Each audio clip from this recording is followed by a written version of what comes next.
What up, cucks? It's your boy the hater up in this motherfucker. Excuse me. And we're gonna talk about the whatever the hell they called it, the WrestleMania press conference, the kickoff. First of all, just the concept of this I find annoying, right? This is not a real sport.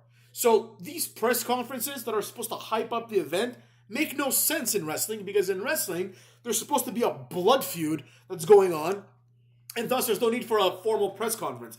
In other words, back in the day, let's say you had Stone Cold and Triple H, right? They couldn't be in the same ring together because they try to tear each other's heads off, right? But now The Rock and Roman are like kind of friends, kind of enemies.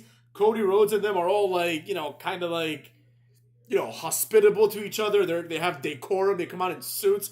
I don't like it, but it is what it is, right? Before this whole circle jerk begins, however, right? And I will be honest, I skipped around. I have no interest in seeing what Bianca Belair has to say. You know what I'm saying? But the event starts, and we have on the panel, we've got Michael Cole, Pat McAfee, Big E, and CM Punk. And Big E and CM Punk are both dorks, and they're both retards, right? Let's just be honest. So first of all, Big E, like, he really does. One of my fans, I forget who it was right now, but he's like, Big E didn't learn from The Miz, did he? You're right, bro. He didn't, right? Because he made the same mistake. Number one, he made it all about opportunities. Number two, he said, and I quote, or maybe at least I paraphrase, I'll straight up say it like it is. He said, "We all know wrestling is not a meritocracy." What? What are you talking about? Like, obviously I know and you know, right? And I've been saying this for 2 weeks now because people keep saying Cody deserves it, and I've been saying it's not a meritocracy. However, in the land of WWE, it is a meritocracy. In other words, Michael Cole, Pat McAfee, CM Punk, Big E, all these guys are supposed to be in on it, right? Michael Cole is supposed to, as a character, Michael Cole is supposed to believe everything that's happening is real, right? So when Randy Orton kisses Stephanie McMahon and hits Triple H with a sledgehammer, Michael Cole is supposed to say, "Oh my God, what an animal Randy Orton is. How could he do this to a man's wife in front of him," right? Like, instead of saying, well, we all know this is a show, so let's take it with a grain of salt, right? Which is what Big E essentially did. This really shows that Big E just is not smart. He's a big idiot, right? Like, I know that the New Day is supposed to be presented as these, like, three intelligent guys, and it's pretty much because Xavier Woods has, like, a PhD. So for some reason, the two other guys are supposed to be smart as well, but they're not, like, I think they're all idiots, to be honest, but, like, definitely Big E is a dummy. I mean, this guy, like, he came out there, he made it about himself, and, like, the whole thing about Kofi Kingston not getting an opportunity and Brock Lesnar squashing him, and even though he didn't talk about that, the underpinnings were exactly that. He's like, we all know it's a meritocracy. It's not a meritocracy. Maybe it's also possible, I should say, that he made a mistake. Maybe he meant to say it is a meritocracy to kind of put that over, but either way, it's inexcusable, right? The way that he came out was as if to say that, like, people that are here don't deserve to be here because it's not a meritocracy. Like, no shit. But you're supposed to present it as such. If it were a meritocracy, Brock Lesnar would have been champion from 2000 till now, right? If it were a meritocracy, nobody would beat up Brock Lesnar, and that's the end of that. He'd be the champion of that and the UFC, right? Simultaneously, back when he was UFC champion, right? If it were a meritocracy. If it were a meritocracy, Xavier Woods would never last one day against, like, Devon and Bubba Ray. Like, you think Xavier Woods and Kofi Kingston would have a chance in a fight against, like, the APA or the Dudley Boys, even now probably? Absolutely not. They'd get destroyed, right? But that's the beauty of wrestling. It's not a meritocracy, but we are supposed to say it is, right? And I think that's the problem. You know what I mean? We have this issue that the wrestlers are so discontent with their situation that they have to kind of, like, put this forward, right? CM Punk also was saying a bunch of nonsense. He was saying, he's like, I think, like, it's like he didn't watch SmackDown, because he was like, I think Cody Rhodes, he's the one that threw me over the top rope, and it's not about what Roman Reigns wants. It's about who Roman Reigns doesn't want to face. First of all, why, in what world is Roman Reigns afraid of Cody Rhodes? One. Two, this completely contradicts what Roman Reigns said in his promo, right? And in the promo, Roman Reigns didn't show any fear. He wasn't playing the role of a cowardly heel. He straight up just said, like, I don't care who Cody Rhodes picks. I'm not going to beg you. You know what I mean? Like, basically, the promo was so good because Roman Reigns straight up said it as it is, right? He was like, look, I'm the champion. I'm the A side of this, right? I'm I'm the GOAT, as far as he's concerned, right? I'm in God mode. I don't have time to beg Cody Rhodes. I don't have to beg Cody Rhodes. I'm the main event. And he's right. Irrespective of who Cody Rhodes chooses, it's not like Cody Rhodes is going to elevate that match to the main event, right? In other words, the last match of night 2 is, no matter what you do, going to involve Roman Reigns, right? If Cody Rhodes chooses to be in that match, he gets to be with Roman Reigns in the real main event. Otherwise, he can choose to participate in night 1 with Seth Rollins, right? It's not like whatever Cody Rhodes chooses goes to the main event. So the idea is sound. What Roman Reigns said when he came out eventually, and that's what we're going to get to that now. Roman Reigns comes out, Seth Rollins comes out, right? As if they're equal. It's really strange, but I get it. They're both the champions, right?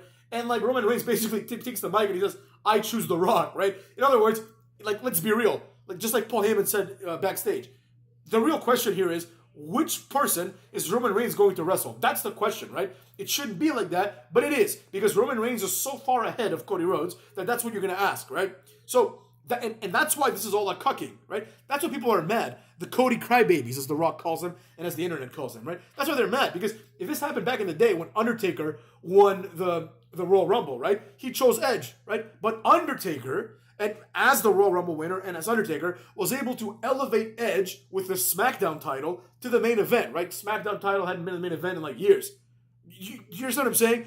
Undertaker was the main event. He was the A side, right? But because Cody's such a jobber, people perceive it as a cucking, like I did, right? If he goes after Seth Rollins, because it's obviously that's not the match to go after, right? That's not the real championship, it's just it is exactly the same as when Austin Theory cashed in the Money in the Bank for the U.S. title. It's okay, I guess you have no aspirations to become anything more than a mid-carder. That's how I read the character, right?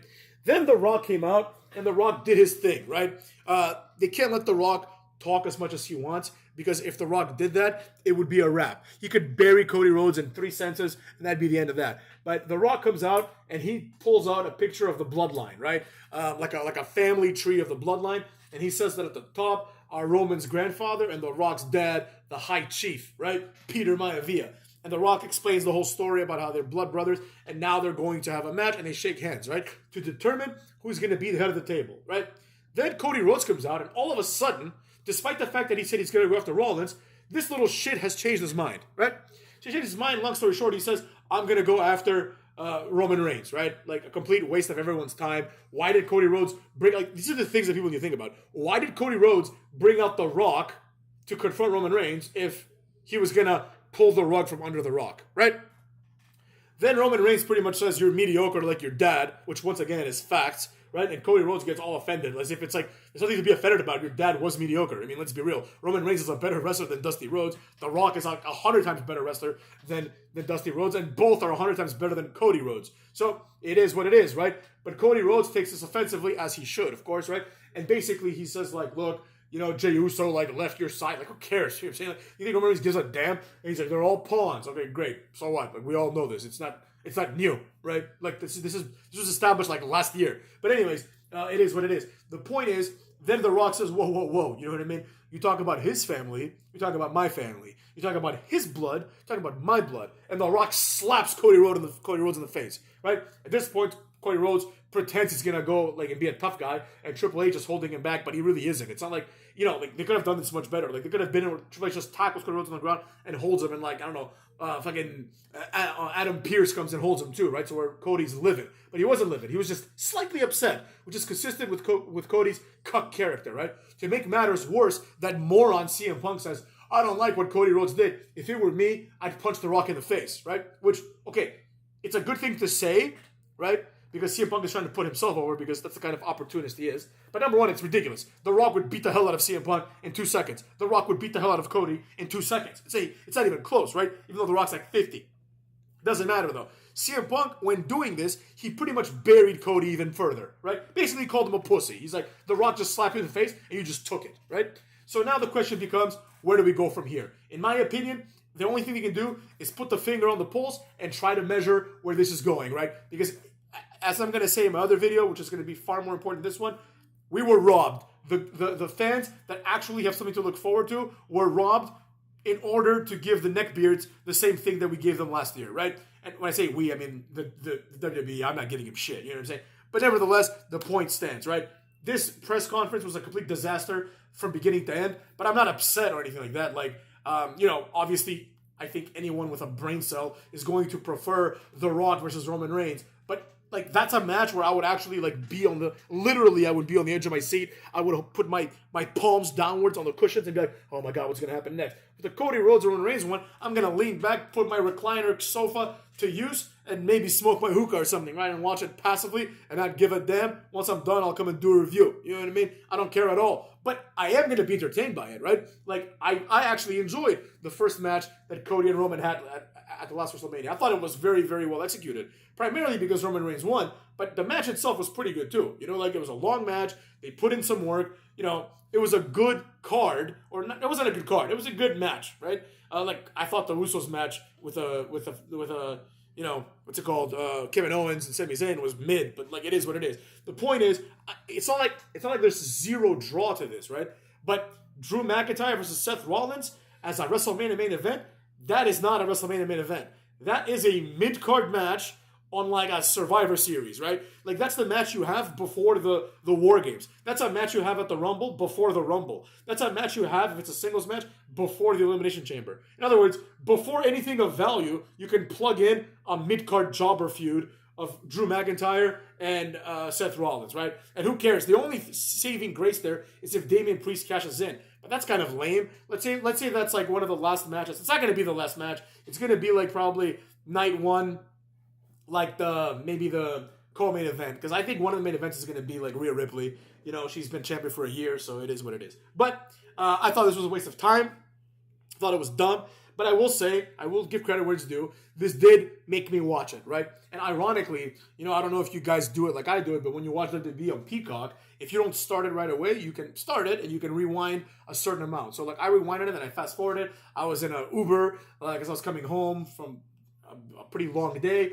And my phone was running out of battery, so I go home, the phone dies, right? I'm like, crap, but I'm home. So I turn on my TV as I'm eating some food that I brought with me, right? And literally, like, the stream stops when Cody Rhodes says, my decision is, and the stream stops because the way it works is, like, once the event ends, even if you're, like, not done with it, the event just ends, right? And you have to wait, like, an hour for the event to come back. I just went on YouTube. So that was kind of great, but it did keep me on the edge of my seat. So I will say that part was good. But in my opinion, the whole thing was a complete mess, and it makes no sense. But we're going to talk about that in another video, Cooks.